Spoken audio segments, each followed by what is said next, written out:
Dear students, welcome to English class. It's a revision and not reference. ഇന്ന് നാം ഇവിടെ പരാമർശിക്കുന്നത് ഒന്നാമത്തെ പദ്യം, the first poem, lions written in early spring.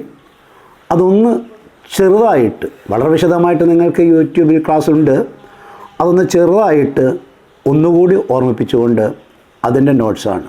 Yes, come to the poem. Lines written in early spring. വസന്തത്തിൻ്റെ തുടക്കത്തിൽ, പ്രാരംഭത്തിൽ എഴുതപ്പെട്ട വരികൾ.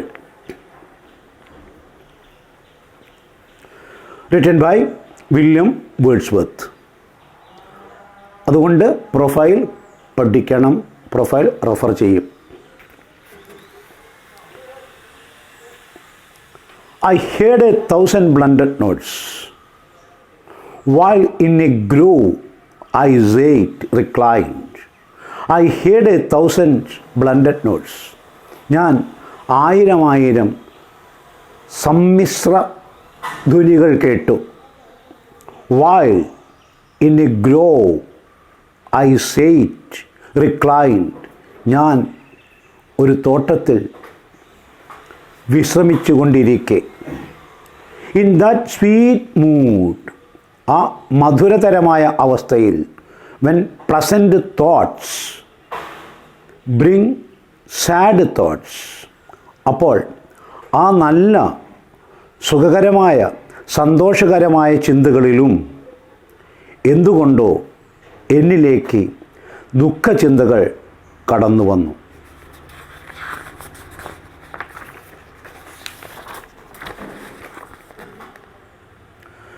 To her fair works did nature link the human soul that through me ran. To her fair works, പ്രകൃതി അതിൻ്റെ ശ്രേഷ്ഠമായ കാര്യങ്ങളോട് did nature link, എന്നെ കൂടി പ്രകൃതി ബന്ധിപ്പിച്ചിരിക്കുന്നു. The human soul that through me ran, എന്നിലൂടെ ഒഴുകുന്ന ജീവൻ, എന്നിലൂടെ ഒഴുകുന്ന ചിന്ത, ഞാനെന്ന ആത്മാവ്, എന്നെയും പ്രകൃതിയോട് ബന്ധിപ്പിച്ചിരിക്കുന്നു. And much it grieves my heart to think, അതുകൊണ്ടായിരിക്കാം എന്നോട് ഏറെ ഇപ്രകാരം ചിന്തിച്ചു പോകുന്നത്, എൻ്റെ ഹൃദയത്തിൽ ഇപ്രകാരം തോന്നിപ്പോകുന്നത്. What man has made of man, ഹേ മനുഷ്യ, നീ നിന്നെ എന്താക്കി മാറ്റിയിരിക്കുന്നു എന്ന്. What man has made of man, മനുഷ്യനെ തന്നെ എന്താക്കി മാറ്റിയിരിക്കുന്നു എന്ന്. Third stanza. Through primrose steps in that green bower, the periwinkle trailed its wreaths. നോക്കൂ, രണ്ട് വള്ളിച്ചെടികൾ, പൂച്ചെടികൾ, വർണ്ണപ്പൂക്കൾ ഉണ്ടാകുന്ന വള്ളികൾ, ദ പ്രിംറോസ് ആൻഡ് പെരിവിങ്കിൾ, രണ്ടും ആ വള്ളിക്കുടിലിൽ വളഞ്ഞു പൊളഞ്ഞ് സ്വയം പടർന്ന് നികുഞ്ചങ്ങളായി മാറിയിരിക്കുന്നു, റീത്തുകളായി മാറിയിരിക്കുന്നു. അവയിൽ അവ തന്നെ പൂക്കൾ അർപ്പിച്ചിരിക്കുന്നു. And it's my faith that every flower enjoys the air it breathes. അതുകൊണ്ട് എനിക്ക് തോന്നുന്നു, ആ ഓരോ ചെടിയും, ആ ഓരോ ഇലയും, ഓരോ പുഷ്പവും അതിൻ്റെ ഭംഗി, വസന്തത്തിൻ്റെ സൗകുമാര്യം ആസ്വദിക്കുന്നു എന്ന്. Next stanza. The birds around me hopped and played. നോക്കൂ, എനിക്ക് ചുറ്റും പറവകളുണ്ട്, തുള്ളിച്ചാടുന്ന, പറന്ന് കളിക്കുന്ന പറവകൾ. Their thoughts I can't measure, അവയുടെ ചിന്ത എന്തായിരിക്കുമെന്ന് എനിക്ക് അളക്കാൻ കഴിയില്ല. But the least motion which they made, എന്നാൽ അവയുടെ ഒരു ചെറു ചലനത്തിൽ പോലും it seemed a thrill of pleasure, എനിക്ക് അനുഭവിച്ചറിയാൻ കഴിയുന്നുണ്ട് സന്തോഷത്തിൻ്റെ ആവേശം. അടുത്ത stanza. The budding twigs spread out their fan. നോക്കൂ, ചില്ലകൾ, മരച്ചില്ലകൾ അവയുടെ ചാമരം വിടർത്തിപ്പിടിച്ചിരിക്കുന്നു, എന്നിട്ട് കാറ്റിലാടുന്നു, കാറ്റിനെ കയ്യെത്തി പിടിക്കാൻ നോക്കുന്നു. To catch the breezy air. മരച്ചില്ലകൾ ഇളങ്കാറ്റിനെ എത്തിപ്പിടിക്കുന്നു, അതായത് ഇളങ്കാറ്റ് മരച്ചില്ലകളെ തഴുകിയൊഴുകുന്നു. ആൻഡ് ഐ മസ്റ്റ് തിങ്ക്, തീർച്ചയായിട്ടും എനിക്ക് ഇപ്രകാരം തോന്നുന്നു, do all I can that there was pleasure there. തീർച്ചയായിട്ടും പക്ഷികൾ മാത്രമല്ല, ഈ ചെടികൾ മാത്രമല്ല, പൂക്കൾ മാത്രമല്ല, ആ ചെറു ചില്ലകൾ പോലും പ്രകൃതിയുടെ ഈ സൗന്ദര്യം, വസന്തത്തിൻ്റെ ഈ സൗരഭ്യം ആസ്വദിക്കുന്നു എന്ന്. Last, if this belief from heaven be send, ഈ ചിന്ത, ഈ വിശ്വാസം സ്വർഗത്തിൽ നിന്നും എനിക്ക് അയച്ചു കിട്ടിയതാകാം, ദൈവം എന്നിലേക്ക് സംക്രമിപ്പിച്ചതാകാം, ഇല്ലെങ്കിൽ പ്രകൃതി എന്നിലേക്ക് ബന്ധിപ്പിച്ചതാകാം. If such be nature's holy plan, അത് തന്നെയാണ് പ്രകൃതിയുടെ സംശുദ്ധമായ പദ്ധതി, മനുഷ്യനെ പ്രകൃതിയുമായിട്ട് അടുപ്പിക്കുക എന്നുള്ളത്. Have I not reason to lament, എന്നിട്ടും എനിക്ക് കരയാൻ ഒത്തിരി കാരണമില്ലേ? What man has made of man, മനുഷ്യനെ എന്താക്കി മാറ്റിയിരിക്കുന്നു എന്നാലോചിക്കുമ്പോൾ, then the total summary of this poem. Here the poet says about the arrival of the spring season. And in spring season we can see all the trees and plants are filled with flowers. That means nature is decorated with colors and smell. That is flowers and its smell. After that there comes fruits. That's also the matter of happiness. So the arrival of the season, especially this spring season, is a matter of happiness to the man, to the animal, to the birds, to the nature itself, that is trees and the plants itself. Every beings of the nature is happy. Birds, they are very, very happy. They can enjoy the sweetness of honey. And animals, they can also enjoy the beauty of the nature, taking rest under the tree or on the tree as birds, or eating fruits from the tree, and they get all protection from the nature. They are also happy. And it is not the season of dryness or wetness.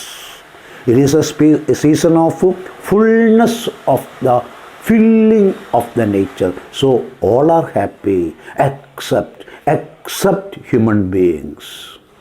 Why? Human beings are selfish people, and they can't enjoy the beauty because they want to get something from the beauty. They love the nature only for their welfare.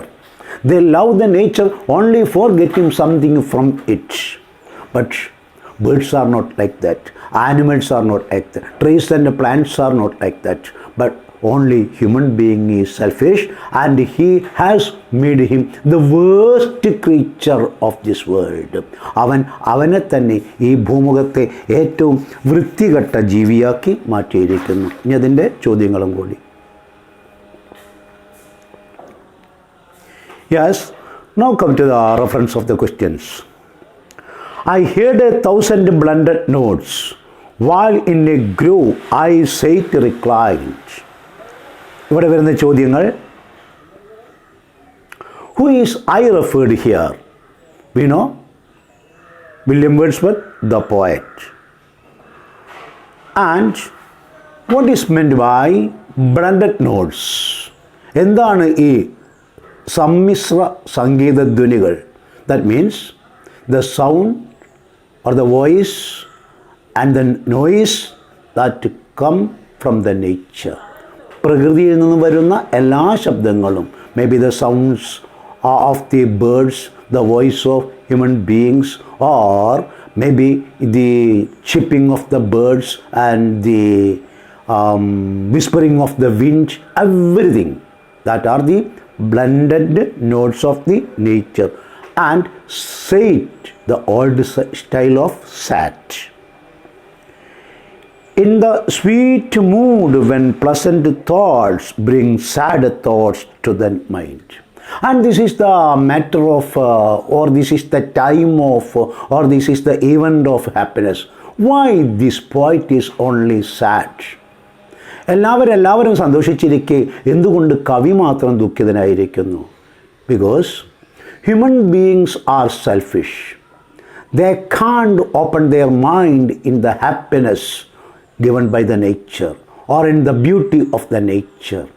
The birds and the animals and even the breeze and the plants and the trees, they enjoy the beauty of the nature. But we can't enjoy it. We want it to get something from the nature because we are selfish and we have become the worst creatures, the most bad, that is worst, the worst creatures of this world. നാം മനുഷ്യർ ഈ പ്രപഞ്ചത്തിലെ ഏറ്റവും മോശക്കാരായി മാറിയിരിക്കുന്നു. ഇതാണ് കവിയുടെ സങ്കടത്തിൻ്റെ കാരണം. To her fair works did nature link the human soul that through me ran, and much it grieved my heart to think what man has made of man. എന്തുകൊണ്ടാണ് കവി ഇങ്ങനെ പറയുന്നത്? What man has made of man. Even the poet can't enjoy because his mind is not at all perfectly happy. If the poet is like that, what may be the condition of the common man? ഒരു കവി മനസ്സ് തന്നെ അപ്രകാരത്തിലാണെങ്കിൽ മറ്റുള്ള സാധാരണക്കാരനായ സ്വാർത്ഥതയ്ക്ക് വേണ്ടി ജീവിക്കുന്ന സ്വന്തം കാര്യം മാത്രം ചെയ്യുന്ന മനുഷ്യൻ്റെ അവസ്ഥ എന്തായിരിക്കും? ഇനി വലതുവശത്തുള്ള ക്വസ്റ്റ്യൻ നോക്കുക. Who is the I in the poem? The poet is the I in the line. Whose thoughts are being spoken about? അത് പിന്നീട് നമുക്ക് നാലാമത്തെ സ്റ്റാൻസയിൽ മറ്റേ പറയുന്നുള്ളൂ. ഇവരുടെ ആരുടെ ചിന്തയെപ്പറ്റിയാണ് അവിടെ പറയുന്നത്? പോയറ്റിൻ്റെ ചിന്തകളാണ് പോയറ്റ് കവിത എഴുതുക. പക്ഷെ ഇവിടെ പക്ഷികളുടെ ചിന്ത എന്താണെന്ന്, എന്തുകൊണ്ടാണ് അവ ഇത്രമാത്രം സന്തോഷിക്കുന്നതെന്ന് എനിക്കറിയില്ല എന്ന് നാലാമത്തെ സ്റ്റാൻസിൽ കവി പറയുന്നുണ്ട്. Comparing with the thoughts of the birds, the thoughts of the human beings are highly selfish. കവി മനസ്സ് ഇവിടെ ദുഃഖിക്കുകയാണ്. എന്നാൽ ഒരു പക്ഷിയുടെ മനസ്സും ഒരു മൃഗത്തിൻ്റെ മനസ്സും എന്തിന് ഒരു പൂവിൻ്റെ ഇതൾ പോലും പുഞ്ചിരിക്കാതിരിക്കുന്നില്ല. അപ്പോൾ ഇവിടെ പറയുന്ന ഉത്തരം നോക്കൂ. The birds' thoughts are being spoken about. കവി ഇവിടെ പറയുന്നത് അവയുടെ ചിന്ത എന്തായിരിക്കുമെന്ന് എനിക്ക് അളക്കാൻ കഴിയില്ല എന്നാണ്. Then നെക്സ്റ്റ് സ്റ്റാൻസിൽ പറയുന്നു, through primrose steps in that green bowel. Bowel എന്ന് പറഞ്ഞാൽ വള്ളിക്കുടൽ, ഗ്രീൻ ബവർ എന്ന് പറഞ്ഞാൽ പച്ചിലകൾ നിറഞ്ഞ വള്ളിക്കുടൽ, പ്രിംറോസ് എന്ന് പറഞ്ഞാൽ നമ്മുടെ കാശിത്തുമ്പ പോലുള്ള മനോഹരമായ നിറങ്ങളോടുകൂടിയ ചെറുപൂവുകൾ ഉണ്ടാകുന്ന ഒരു ചെടി. പെരിവിങ്കിൾ എന്ന് പറഞ്ഞാൽ അതുപോലെ തന്നെ കളേർഡ് ഫ്ലവറാണ്. ട്രൈഡ് എന്ന് വെച്ചാൽ ചുറ്റിപ്പിടിഞ്ഞ ഇൻഡു റേത്ത്. അവയുടെ രൂപം കൊണ്ടാണ് അവ പരസ്പരം ഈ ഇടതിങ്ങി അല്ലെങ്കിൽ ഇടകലർന്ന് നിൽക്കുന്നത് കൊണ്ടാണ് ഒരു റീത്ത് പോലെ തോന്നിക്കുന്നത്. റീത്ത് പുഷ്പഹാരം, പുഷ്പചക്രം. And it's my faith that every flower enjoys the air it breathes.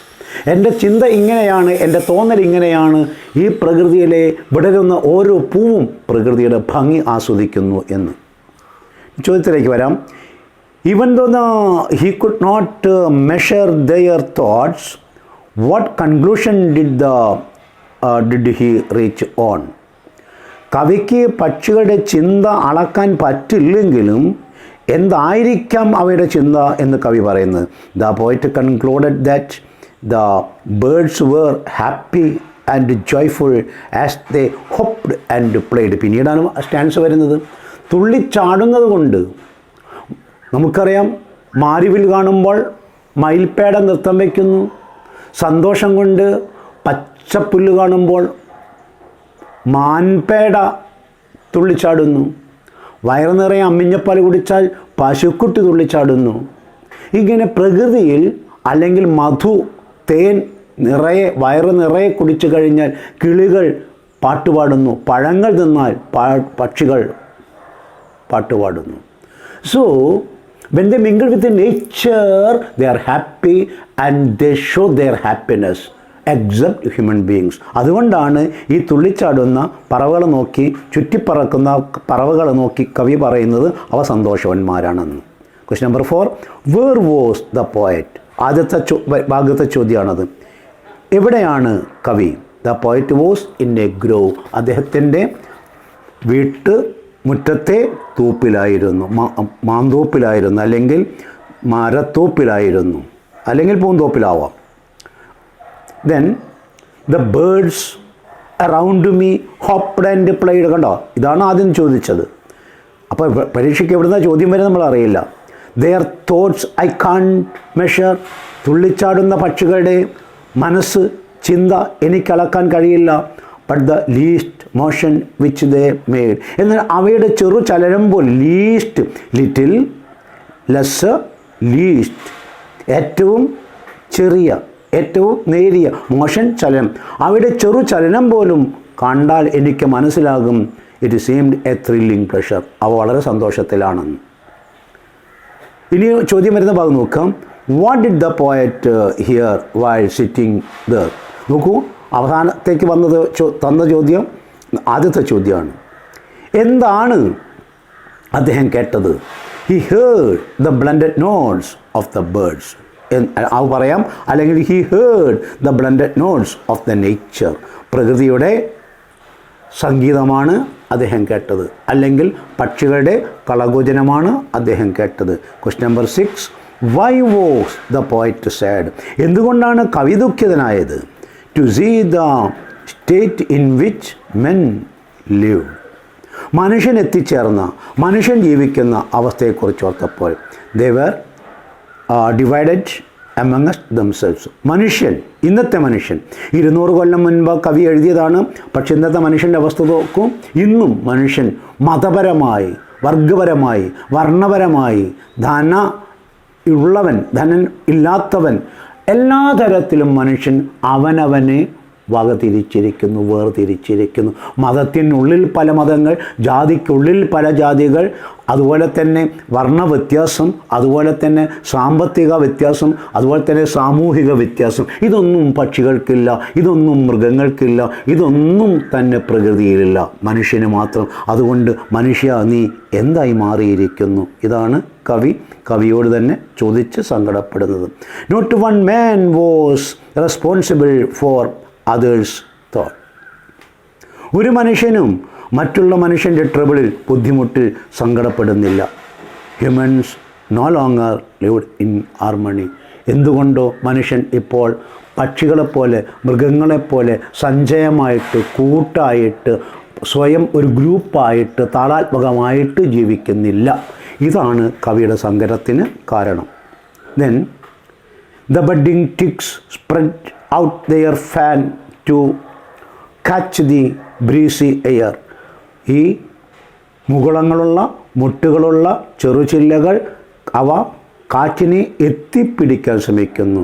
And I must think, do all I can, that there was pressure there. എനിക്ക് ഒന്നേ ഒന്ന് മാത്രമേ അനുമാനിക്കാൻ കഴിയൂ. അവയും ആ ചില്ലകളും ആ മൊട്ടുകളും ആ ഇലകളും ആ പൂക്കളും ഈ പ്രകൃതിയുടെ ഭംഗിയിൽ സന്തോഷിക്കുന്നു എന്ന്. Last, if this believe from heaven he send. ഇതൊക്കെ സ്വർഗം അഥവാ പ്രകൃതി എനിക്ക് തന്ന ചിന്തകളായിരിക്കാം. Have I not reason to lament. പക്ഷേ ഇങ്ങനെയാകുമ്പോൾ മനുഷ്യൻ ഇപ്രകാരത്തിൽ ദുഷിച്ചു പോയതുകൊണ്ട്, മോശക്കാരനായി പോയതുകൊണ്ട്, സെൽഫിഷായി പോയതുകൊണ്ട്, ക്രൂവലായി പോയതുകൊണ്ട് എനിക്ക് ദുഃഖിക്കാൻ കാരണമില്ലേ? ഈ സന്തോഷത്തിൻ്റെ വേളയിലും എനിക്ക് ദുഃഖിക്കാൻ കാരണമില്ലേ? Last questions. Which flowers did the poet see in the power? എന്തൊക്കെ പൂക്കളെയാണ്, ഏതൊക്കെയാണ് ഇവിടെ പേര് പരാമർശിച്ചിരിക്കുന്നത്?